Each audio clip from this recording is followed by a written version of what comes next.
বন্ধুরা, আপনারা যারা দেখতেছেন এই যে ভিডিওতে শাখারুল ভাইকে বিগত দিনেও শাখারুল ভাইকে নিয়ে পোস্ট দিয়েছিলাম ফেসবুকে এবং ইউটিউবে, আপনারা দেখেছিলেন। শাখারুল ভাইকে নিয়ে ঢাকায় আসছি বন্ধুরা।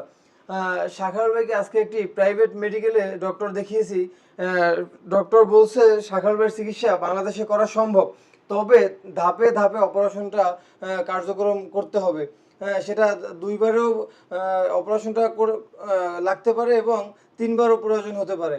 অতএব আমরা কিন্তু শাখারুল ভাইদের বাড়িতে গিয়েছিলাম। শাখারুল ভাইদের আর্থিক অবস্থা একদমই অসচ্ছল। তারা এক কথায় বলতে গেলে দিন আনে দিন খায়।